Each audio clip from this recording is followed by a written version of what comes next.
Hi guys, James at Rampant Lion Reviews again for you today with another beer review. For this one, we are going to stick to Sweden and we're going to have a look at another collaboration beer. So both of the breweries involved in this one have featured on the channel several times before. When it comes to the home brewery, I would say they've featured a lot more often in recent times, but they're best known for their different kinds of New England hazy, whatever you want to call them, IPAs, but also for their big, fruity, juicy, modern Nordic smoothie, whatever we're going to call them, sour beers. So yeah, definitely a brewery you need to check out here in Sweden if you're interested in those particular style categories. The Away Brewery, though, is one that featured on the channel many times a couple of years ago, and it's been a good while since I've reviewed anything from them actually, which I do need to fix, but these guys were always a very kind of solid all-round brewery in my experience, and I need to have a look at some of their newer beers, I think, over the next wee while. But definitely nice to feature them again on the channel after quite a wee while, and I'm curious to see what this collaboration is going to have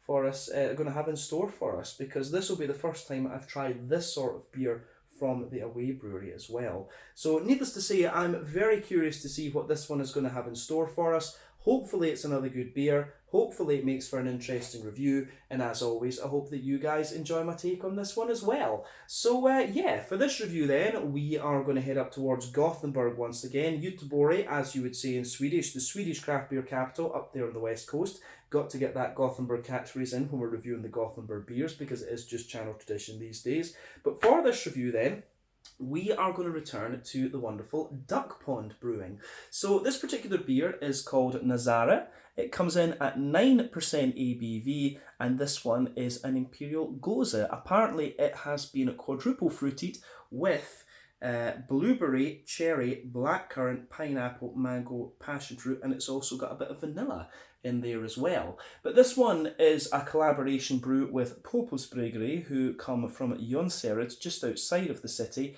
and it was released as part of the Tillfälligt temporary assortment through Systembolaget here in Sweden toward the beginning of October 2022.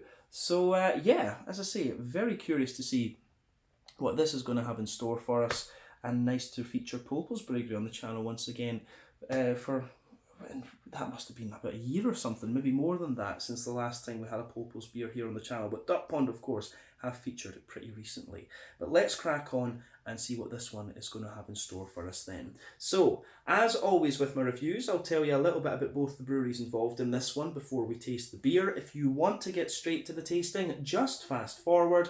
All the usual links are in the video description below. That's the brewery websites, the link to my other reviews that I've done, both from DuckPond Brewing and from Poppels Bryggeri. We will no doubt return to both of these breweries at some point in the near future, but there's all the usual social media down there. If you want to see more reviews, do please consider subscribing to the channel. It's always great to get the support from you guys, and it's massively, massively appreciated. If you go into the channel homepage, you can search for beer using the geography-based tagging system, and you can, of course, check out the playlist of beers from different countries. You'll find this one in the Swedish playlist. But let's get on to my brewery notes then, and we'll talk a little bit about the breweries. We'll kick off with DuckPond Brewing, since these guys are the home brewery in this case. So, DuckPond Brewing were originally known as Mikrofon Bryggeriet, and this company is the brainchild of Nikola Sarcevich, who is a singer and songwriter for the band Millencolin, who have been making music since 1993.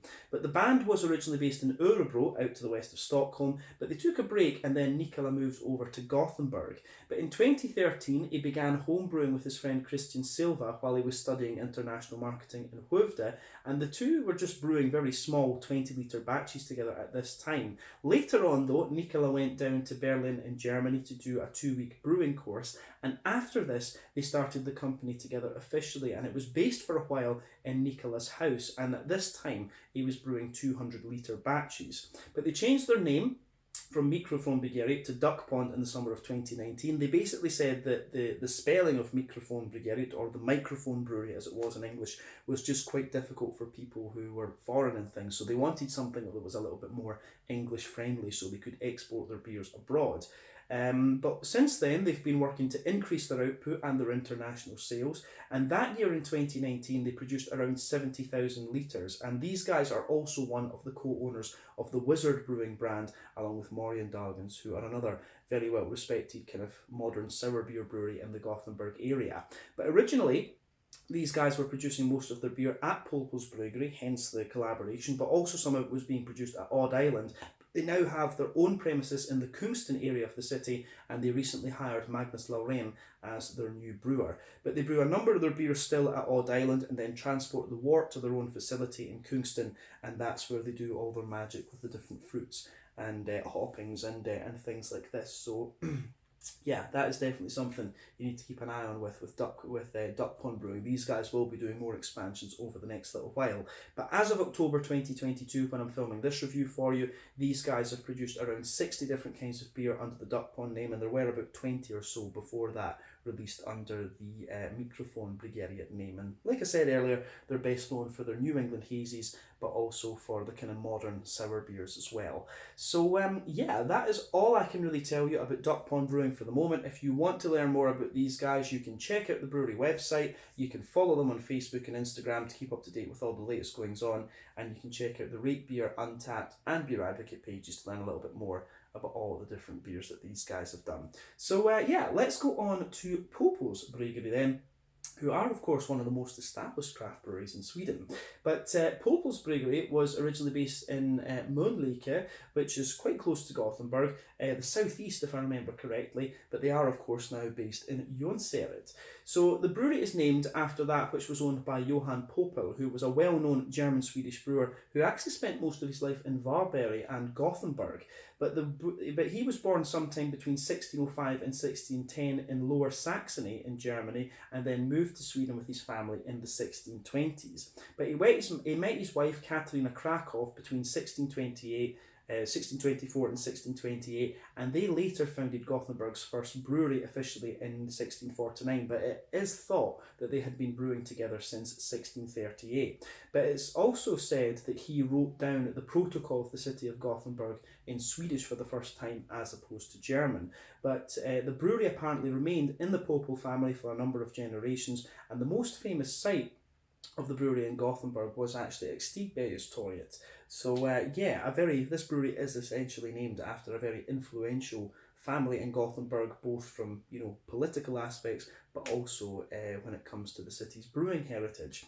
The current Poppels Bryggeri was founded back in 2012 in Mölnlycke on a site that was apparently owned by the Poppel family. So this is another kind of source of inspiration for the name. But the brewery is owned by 15 beer lovers. Daniel Granat, Thomas Kaldern and Thomas Filman are among the main drivers of the company and have been since the early days. It has expanded a little bit since then from what I understand, but the company aims to focus on the pairing of their beers with food. So the current head brewer is Daniel Granat, of course. He's a bit of an experimenter and a perfectionist, so apparently he brews most of his beers 4 or 5 times before he actually allows them to be released. But he also reads many kind of beer blogs and things like that online to keep up to date with the latest brewing trends and different yeasts and hops and things like this.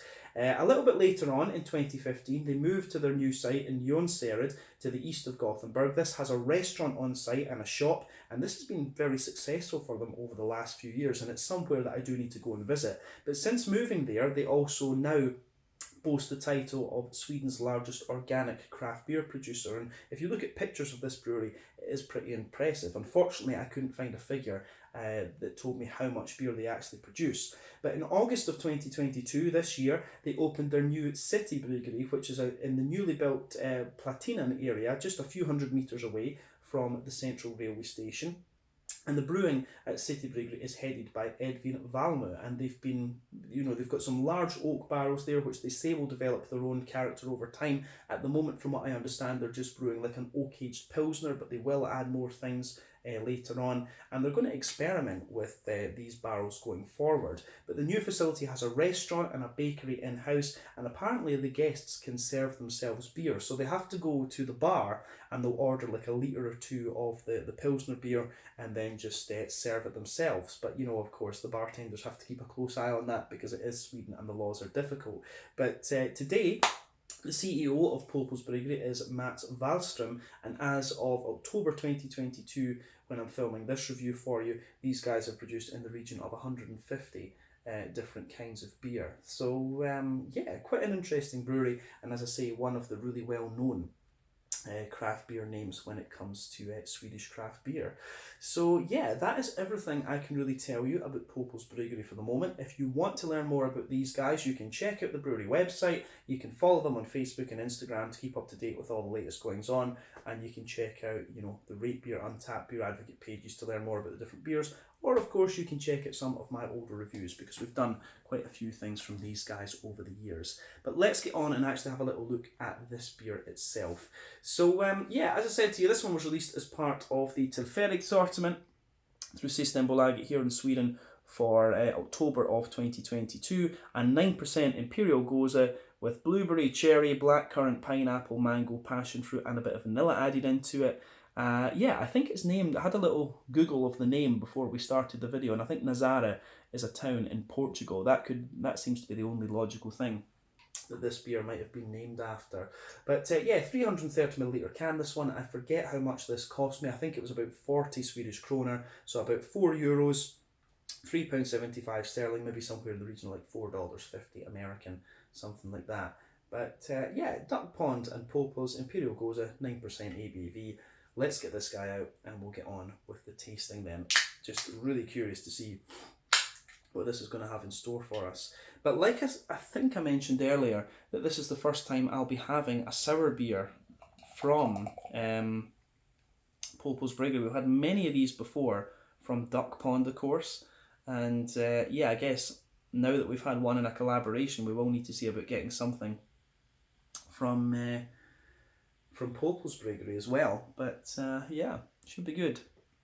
So anyway, before the head of this beer disappears, we can say that it's poured with a solid finger of a frothy, I would say kind of dark purple tinted head there. I'll just let you have a little look at that on the camera before we can open it up, before we it disappears, of course. But you can see a mix of kind of small bubbles in there and some bigger ones, but it looks absolutely great. But yeah, one or two big bubbles sticking toward the side of the glass there, a few little ones going up toward the bottom of the head, but overall it does look pretty nice. And as you can expect from one of these modern sour beers, this one has a beautiful colour to it. This one, I don't know, could we describe this as indigo? It's like a sort of very dark red wine colour, this one, almost, yeah, indigo burgundy sort of thing. So yeah, remember the colour of your beer depends on a few different things. One, the type of malts that you use. This goes a long way to determining your EBC rating. Two, the length of your wort boil is also going to play a role, because the longer you boil the wort, the more the sugars caramelise, and thus you get a darker colour of beer. Any barrel aging that you do or any adjuncts that you put in will affect the colour of the beer too. And when it comes to these modern sour beers, that is certainly something that you do need to care about, actually. So yeah, this should be quite nice, just going from the colour of it. You can see that the beer does have a degree of haze to it, and this one does of course contain wheat and oats, so the haziness that you get in this beer will be down to that, but it will also be down to the kind of fruit puree that they use and the yeast that's in there too. But lovely looking beer, this one. You can see that the head has just faded away, and yeah, the colour of this one is not a surprise when you consider what adjuncts they've actually put into this. So yeah, nothing else we need to say about the appearance of this one. Let's take a closer look at the aroma and see what we have. Oh yeah, beautiful smelling beer, absolutely. As I've said in innumerable sour beer reviews, or modern sour beer reviews that we've done on the channel before, these beers, the modern sour beers, are often very straightforward in terms of their aromas and things, but they're just, if they're done well, they're just beautiful to smell and beautiful to taste, and this one is no exception. But this is the kind of standard that we've come to expect from DuckPond over the years. I can't say too much about sour beers from Poppels Bryggeri. I may well have tried one or two over the years, but not a lot, definitely not a lot. But the aroma of this one is absolutely lovely. So I need to remember the fruits that we've got in this one. So blueberry, cherry, blackcurrant, and yeah, the rest of them are kind of tropical fruits. So yeah, the berries, of course, are the ones that are giving this beer that very dark colour, because the tropical fruits tend to take a back seat in that regard. But you can smell a mix of everything in this one. It smells absolutely lovely. So yeah, the aroma in this is exactly what you would expect if you've had this kind of style of beer before, or you know, this style of beer from Dugges Bryggeri, not Dugges Bryggeri, from DuckPond Brewing. brain is not working in this video, guys. I do apologise. But yeah, the aroma of this is absolutely lovely. Yeah. So the backbone of this beer, then, you can smell that lovely. There's a little touch of kind of fresh bread crust in there. You do get a little bit of white bread, but you can smell that big kind of yogurty, oaty, creamy backbone to the beer. Absolutely. So a little bit of fresh white bread crust, some white bread, but then it's the kind of creaminess of the oats that just take over, and that gives you this big sort of petit filou, yogurty type vibe. Yeah, it smells really nice. But within that kind of yogurty vibe that you get in this beer, absolutely, further forward on the nose, you can smell that, you know, the vanilla. And I think in a way, the kind of vanilla and the oats, the way they mix together is what really, the way that the vanilla and the oats mix together is what they really, is what really pushes things forward. Yeah, so the vanilla, the oats, they really give you that big kind of yogurty sort of thing. And there's also a really nice, there's also that really nice little bit of kind of Werther's original butter candy, butterscotchy sweetness in there, which you would kind of expect to a degree when it comes to the fact that this one is a 9% Imperial Gose. This is potentially one of the strongest beers that I've had from DuckPond in the past. But other than what we've said, I don't know if there's too much to say about the malty backbone on this one. So as I say, a bit of bread crust, some white bread in there. You can smell the oaty creaminess. The vanilla gives you helps to give you the impression of like a petit filou yogurt, and then you just have a little bit of a kind of Werther's original butter candy, butterscotchy type sweetness to this beer. Beyond that, you have a little bit of a kind of green character as well. And the other thing we have to mention about this is that for the most part in smoothie sours and Nordic sours, they don't tend to add hops to these beers. And there is a bit of a debate among brewers about this, I guess you could say, because, you know, adding some hops into the beer can give you a little bit more complexity to, in a sense. But it can also detract from the kind of sour side of the beer. So you have to find that balance there. Quite often in the more kind of old school, funky, Belgian type sour beers, they add old hops into them so they don't detract too much from the kind of sour side of the beer. But here, I believe they're not adding hops into this one. But that doesn't stop you from getting a little bit of an almost green placebo effect out of this beer. So I mean, for me, there's a little bit of that sort of brambly, woody character to it, which I'm guessing will come from the different berries that are in this one, the blackcurrant, the cherry, and the blueberry. So I think that's where that'll be coming from. You do get a little bit of this kind of woody and slightly grassy note out of the beer as well, but it's, as I say, it's quite brambly at the same time. But then behind that, you've got all these big kind of fruity characteristics, which are just, you know, absolutely lovely. And this one, I will say that the fruity side of this beer is really nicely balanced, because you get the juicy, you've got the berry notes, the cherry, the blueberry, and the blackcurrant really sit at the front of the nose, but you've got the juicy or tropical fruits just sitting in behind that. I think we mentioned earlier as well that this one is a quadruple fruited Gose, so this one is going to be, you know, thick as fuck basically. So yeah, you can smell that in this beer right away. So behind, what you'll notice is there's kind of the two layers of the fruits. As I say, you've got the blueberries, the cherries, and the blackcurrants in there. I think the blackcurrants are sort of giving you a bridge between the two actually, but yeah, you get the nice juicy mango and the passion fruit in there, and the softer pineapple. The blackcurrants kind of form a bridge, and then the cherries and the blueberries in this one are the ones that are just kind of pushing their way out and giving you the tartness in this beer. So when you take the aroma of the beer in, you can smell the fruity character is really nicely rounded and just really juicy. But as I say, lovely smelling beer, this one. My nose is getting a little bit blocked because it's been cold outside the last couple of days. Getting into winter and I didn't quite realise. But yeah, so as I always say, take a little bit of time to enjoy the aroma of the beers before you get stuck into them. But I think it is about time that we taste this one. So yeah, this one is the Nazare, a 9% Imperial quadruple fruited Gose from DuckPond Brewing and in Gothenburg, and Poppels Bryggeri in Jonsered, just outside of the city. This one contains, let's see if we can get this, blueberries, cherries, blackcurrants, mango, passion fruit, and a bit of pineapple, but also some vanilla. Let's get stuck into this beer and see how we go. Slàinte, skål, cheers.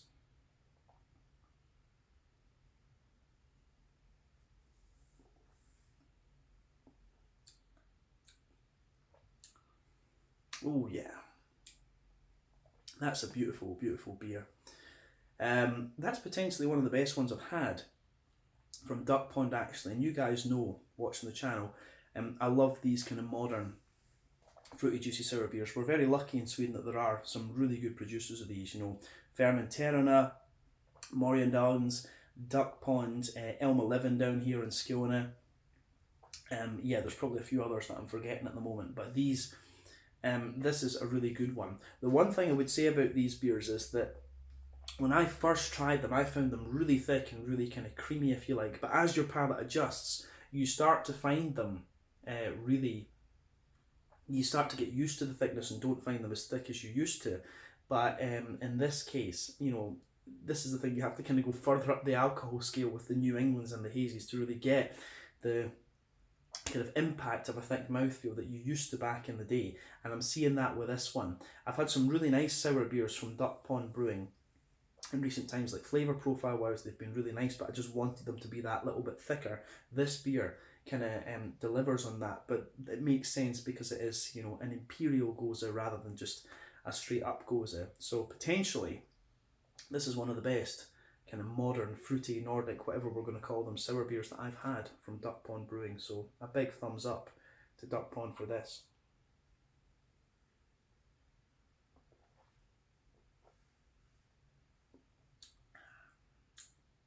But yeah, that beer is absolutely lovely. I think this is awesome. And as I've always said, for me, one of the things that really makes a good sour beer is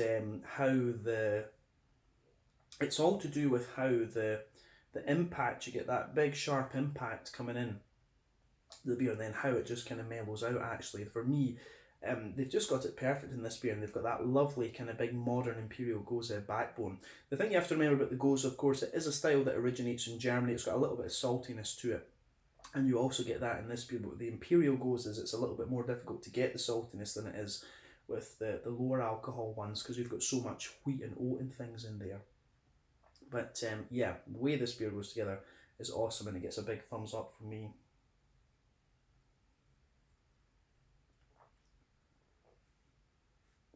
So let's try and break this one down then and describe it for you a wee bit more in depth. Middle third of your palate, you can feel you've got a lovely little bit of that kind of fresh white bready bread crust backbone. You always expect that. On top of that though, you have this nice dense but still quite fluffy white bready character. Then you can feel the smooth wheat just sitting on top of that, and that of course helps densify out the white bread. Then you've got a nice layer. Then after that you do of course have that nice layer of oaty kind of creamy character coming out of it.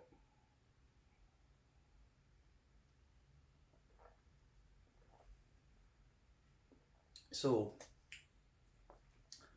again, the way that that goes together is really nice, and these are all things that you expect of this style.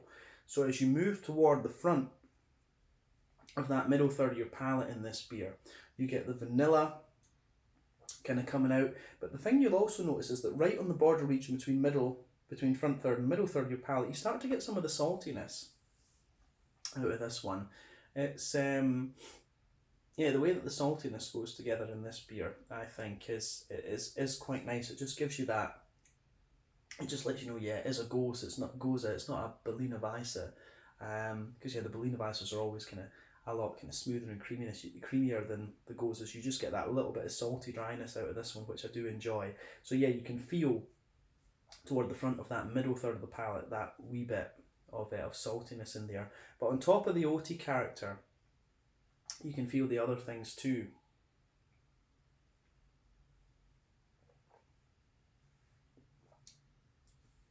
So it's interesting as well, because I was expecting a little touch more sort of Werther's Original butter candy, butterscotchy character out of this beer simply because it was a big 9%er. But you can really feel with this one that sort of the oaty character and the sort of petit filou,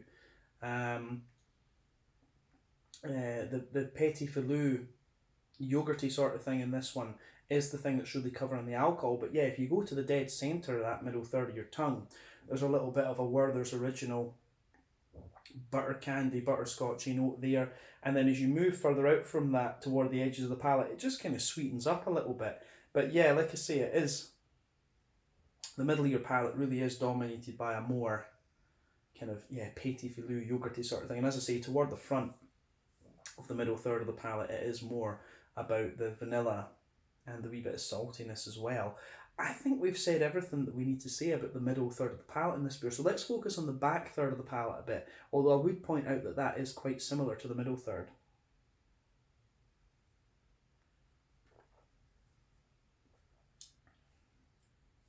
So yeah, back third of the palate, the bread, you do still get a little touch of the bread crust in there. You can feel the white bread is a little bit taller and it's still dense, but you still get that wee bit of airiness in there. And you also get that kind of thicker wheaty note coming out of it too. Yeah, the way it goes together, I think, is quite the way that goes together in a way is quite interesting, because yeah, the back third of the palate feels a lot more bready and just lighter and more airy, whereas in the middle third of the palate it's a lot more dense and just kind of smoother and kind of creamy in a way. But yeah, above the kind of more dense wheaty layer in this beer, you do get a little bit of a more airy, wispy white bread out of the beer. And I would say as well, one thing I'm noticing is that the further you go into the aftertaste with it, you get a little touch of like a Jacob's cream cracker type note out of it. You do get a little bit of that crackery dryness there.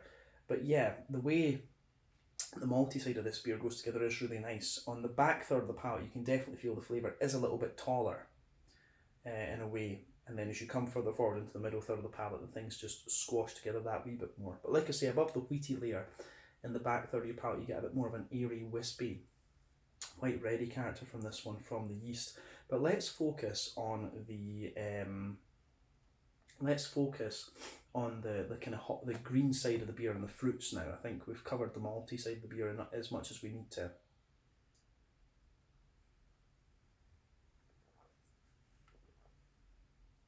So,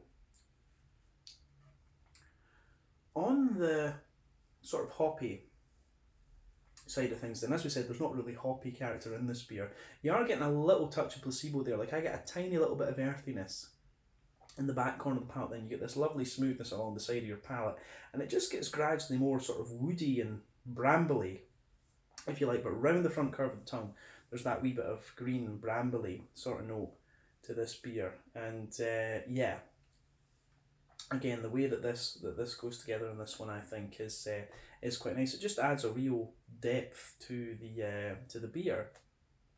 So, on the fruity side of things, it's interesting because you do get, the further you go into the aftertaste, you will get a little bit of that woody, brambly sort of thing that I was talking about. But above that, that's where you get all the fruity character to the beer. And the way that I described the fruit in the aroma of this one is actually really kind of how it turns out in the flavour of the beer. So that's quite interesting. So let's look at that then. But we'll look at the sour impact first.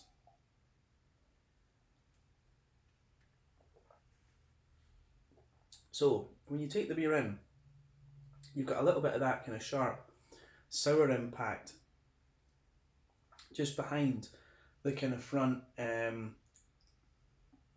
curve of the tongue there. So that comes in, but then you can feel that it just mellows out really nicely, and a lot of the tartness is coming from the cherry and the blueberries in this case, for sure. Absolutely, that's where most of the tartness in this beer is coming from. But what you will notice is that if you go to the back of that front third of your palate, you're getting the passion fruit and the mango, and then a little bit further forward the kind of pineapple comes out, but the berry fruits are just sitting on top of that. So yeah, you will know, you just notice that right away. But the black currants kind of sit on top of the tropical fruits and just provide a bridge. And then yeah, the cherries, I think, are on top of that. And I actually think the more that I drink of this beer, most of the tartness is coming from the blueberries in this one.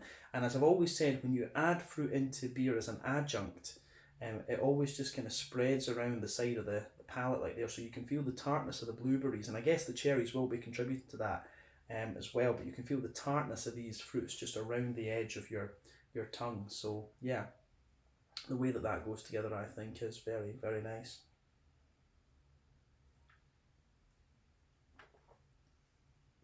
But yeah, fruity wise, this beer is lovely, and the further you go into the aftertaste, you get more of the smoothness of the mango and the passion fruit just coming out of this one. But yeah, I like how this. I really do like how this pieces together. So a big thumbs up from me. Yeah, lovely beer, and as I say, potentially one of my favourite sour beers that I've had from DuckPond so far. One of the things you always have to be aware of with these two is maybe putting in too many fruits can put folk off the beer in a sense, but definitely not in this case. I think this is pretty awesome. But yeah, let's round off this review then with a wee look at the mouthfeel. So definitely a full-bodied beer. The carbonation is very, very smooth. It does have that nice kind of big creamy mouthfeel, and you get a bit of the salty dryness later on too. I think we can say that safely from what we've had so far.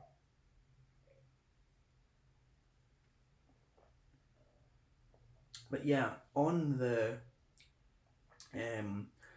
IBU side of things, I think technically speaking this will be 0 IBU, but I think there will be like 5 or so IBUs in this one regardless. So yeah, about 5 or so IBUs. Like we said, the malt base is really smooth and thick and creamy. There's a slight degree of sweetness in there. You've got the saltiness as well, and that big almost yogurty character that you get from these modern sour beers. Yeah, it's absolutely lovely. But the fruity side of this beer, you've got a lovely balance between the tropical side of things. You've got one of the kind of berry, the currants really form a good bridge there. Then you've got the berries giving you the kind of tartness of this beer. I think this is really nicely done, and I would love to see more kind of Imperial sour beers like this one from DuckPond. And like I say, I need to explore what Poppels have on offer when it comes to the sour side of things. But as I say, lovely beer, and it gets a big thumbs up from me. Yeah, I think we can leave it at that for this one. So this was the Nazare 9% Imperial Gose with blueberries, cherries, blackcurrants, mango, passion fruit, pineapple, and vanilla from DuckPond Brewing in Gothenburg and Poppels Bryggeri from Jonsered. They've done a really lovely job with this beer, potentially one of the best sour beers I've had from DuckPond, and as I say, my first experience, if memory serves me correctly, of this style from Poppels Brewing. But this beer is definitely worth checking out. You will not be disappointed with this if you like the kind of modern, fruity, Nordic style sour beers. But yeah, let's leave it there. Once again, thank you for watching my beer reviews. Until the next time, please like, subscribe, share, all the usual YouTube stuff. Let me know your own thoughts on this beer in the comment section below. Let me know what your favourite beers are, both from DuckPond and from Poppels Bryggeri. We will return to these guys at some point soon, but in the meantime, check out my social media, check out theirs, and I'll see you again soon. Slàinte, skål, and cheers.